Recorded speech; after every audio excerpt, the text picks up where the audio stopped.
Do a lot of my drills is I don't like kata. You know, one guy sitting there swinging a knife or a stick or just working on the bag.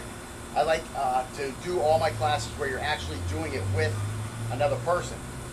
Because in a real fight, guess what? You're not just swinging your stuff in the air. There's going to be another guy there, and he's not always going to move the way you think he's moving when you're just swinging stuff in the air. I don't know if any of you have ever tried to work through some combinations, and you do something in the air, and you're like, oh, that's a good combination. And then all of a sudden you do it to a body, and it's like the physics just don't work out all of a sudden. So it's always best, if you're going to train with another person. Again, remember kata back in Japan, where it originated, and you know they also had that stuff in some of the Wing Chun temples, which was earlier on. But a lot of that kata was for solo practice. You didn't have anybody to practice with. If you have somebody to practice with, you should practice with them. Again, with the kata, I think a lot of karate was made illegal by the shoguns, so you had to practice it alone. You just couldn't go out and open a school. You couldn't go out with 80 of your friends and work out in the backyard because somebody was going to rat you out, and then you'd have samurais come down and chop you up. But if you wanted to be able to fight against these guys, you had to have some way of training, and kata was the way you could do that in the privacy of your own home without having other people having a chance to observe that you were a terrorist or whatever they referred to you back in those days. So anyways, whenever you can, work out with another person, and we'd like to get that going as soon as possible. So here we are in lesson 2, and we're going to be working out with another person. Go ahead and put your knife now. Okay, so this is good enough. You want to be a little bit beyond contact range, because you don't want to actually make contact with your partner.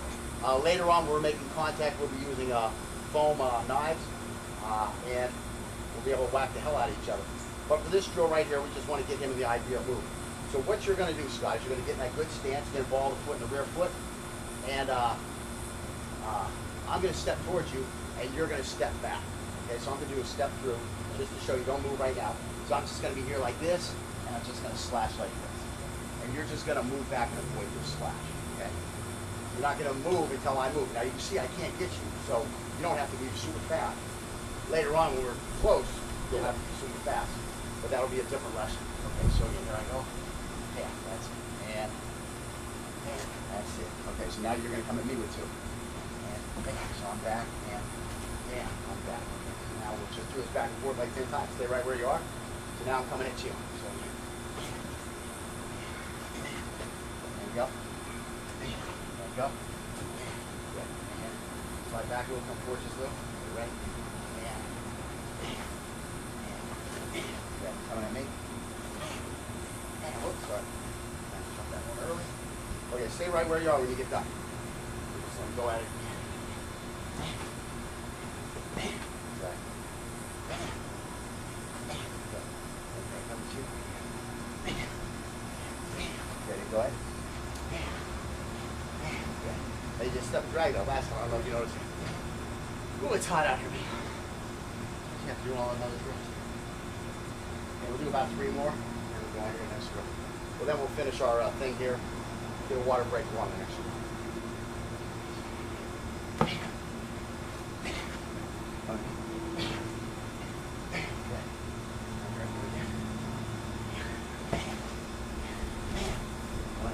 Whoops, now I'm doing a step drag. The step and drag comes pretty natural, especially when you know it's quicker. It's always good when the training that is right comes out when you're not meaning to come out. That means it's ingrained well in your mind. Okay, one more.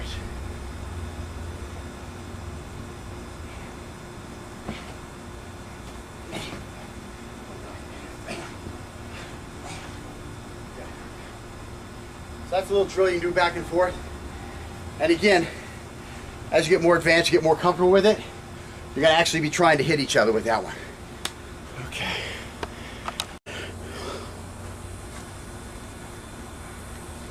All right, just to advance that partner drill a little bit, what we're going to do is we're going to take 2 step throughs, and we're going to attack with each step. We're going to attack on angle 1, and then an angle 2, and you're just really trying to avoid it. If you have to use anything, like you think you're going to get hit, reach out and touch it with that empty hand, okay?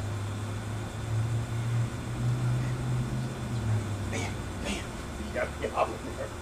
Then go ahead. Bam, bam. Bam, bam. Bam, bam. Now what you want to do is you want to get that little chest hump in there as you go. just physics behind this chest hump. This is Bruce Lee, 1-inch punch, Bruce Lee, or Florio, unstoppable punch type stuff. Okay, let's talk about physics for a second. So I'm leaning forward. I'm in a forward profile stance. That means there's a good bit of weight on the front leg. I want to be about 50-50, maybe 60-40. I really don't care where the 60 and the 40 is. That's up to you. What are you comfortable with? What makes you move fast, okay? I like a pretty much 50-50. Okay, so again, when I lift this up, I start falling forward. Okay, what does that allow me to do? Well, do I want to go up? Do I want to go down? Or do I want to go straight forward as possible? Well, I want to go straight forward as possible. So now, I pull this up, I start falling down, right? That's okay, because at the same time, when I lift this up, I'm going to be propelling off of this. Okay, so now, I don't have to fight gravity as much going up, because it's going to make me go forward. So again, here I am here, I'm falling forward. Just stay where you're at. And now here I am here, and I'm propelling forward. Okay? I don't have to fight gravity as much. I'm letting gravity get me started by lifting this leg, and then all I'm doing is I'm propelling this falling body. I'm not trying to force myself up fighting gravity. I'm using gravity to get me moving, and then once that forward inertia starts, now I propel off the back. Okay? Now at the same time, when I lift this knee up, of course there's an opposite and equal force, right? So if I lift this up, that means there is a force going down. How do I counter that? Well, I counter that by bringing the body forward. Because when this body goes forward, goes down, that means there's an opposite force going up. So the two forces I don't want, the up and the down force, that are residual to the first movement, if you're keeping up with what I'm talking about, will be neutralized, and that's going to let me project myself to this vault faster. That's the footwork behind the 1-inch punch, okay? If you kept up with that, that's good. If not, review it a little bit, ask your dad, and maybe you'll be able to figure it out. So let's look at that a little bit more. So the same thing, I'm going to try to do that same principle as we're stepping dragging. That's why as we're stepping through. That's why it's important for the knee to come up and the body to snap down at the same time, so that those two opposing forces neutralize each other. And even their opposite and equal forces wind up neutralizing each other.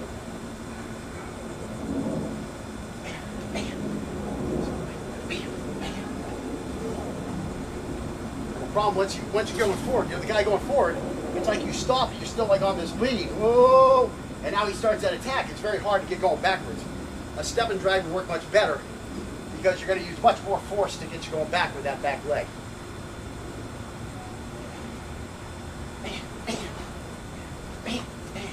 Out of range. And one more. And whoops, go back and forth. All right. Okay, so work on that drill. Those are fun drills. And again, once we get a little more advanced, we'll actually be going for each other's throats within contact distance. Okay. Let me hit that thing. Okay, you got it. All right, so that wraps up our step through movement. And again, this is just the beginning. We're just introducing these things. We'll have a chance to continue to work on it, especially with Scott, and he'll get smoother, and with his longer frame, he's going to be able to challenge me to the maximum, because when you're a bigger guy, you just step longer.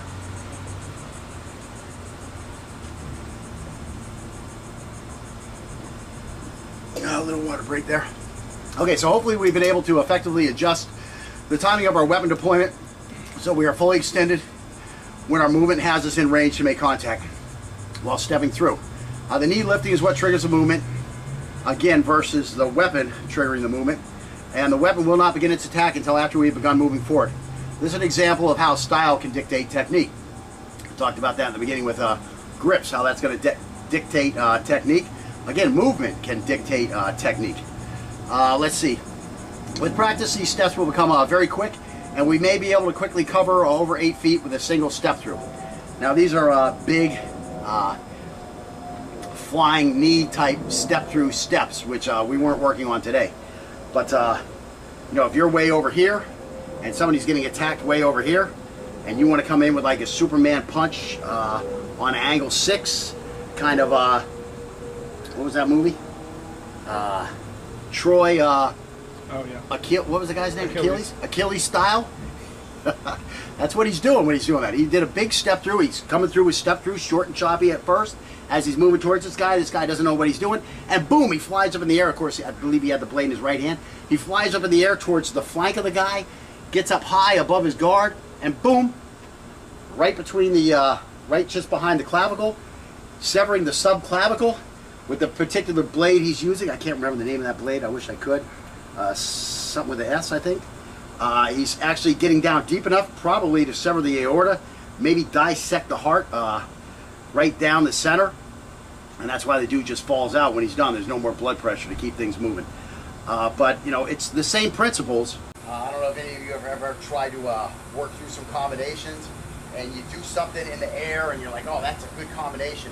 And then all of a sudden you do it to a body, and it's like the physics just don't work out all of a sudden. So it's always best, if you're going to train with another person. Again, remember kata back in Japan, where it originated. And you know, they also had that stuff in some of the Wing Chun. If you wanted to be able to fight against these guys, you had to have some way of training, and kata was the way you could do that in the privacy of your own home without having other people having a chance to observe that you were a terrorist or whatever they referred to you back in those days. So anyways, whenever you can, work out with another person, and we'd like to get that going as soon as possible. So here we are in lesson 2, and we're going to be working out with another person. Go ahead and put your iPad. Okay, so this is good enough. Do a lot of my drills is I don't like kata. You know, one guy sitting there swinging a knife or a stick or just working on the bag. I like to do all my classes where you're actually doing it with another person. Because in a real fight, guess what? You're not just swinging your stuff in the air.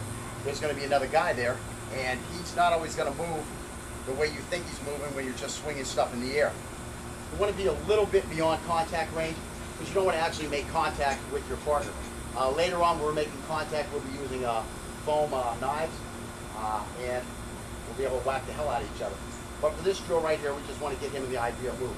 So what you're going to do, Scott, is you're going to get in that good stance, get a ball of the foot in the rear foot, and I'm going to step temples, which was earlier on, but a lot of that kata was for solo practice. You didn't have anybody to practice with. If you have somebody to practice with, you should practice with them. Again, with the kata, I think a lot of karate was made illegal by the shoguns, so you had to practice it alone. You just couldn't go out and open a school. You couldn't go out with 80 of your friends and work out in the backyard because somebody was going to rat you out, and then you'd have samurais come down and chop you up. But if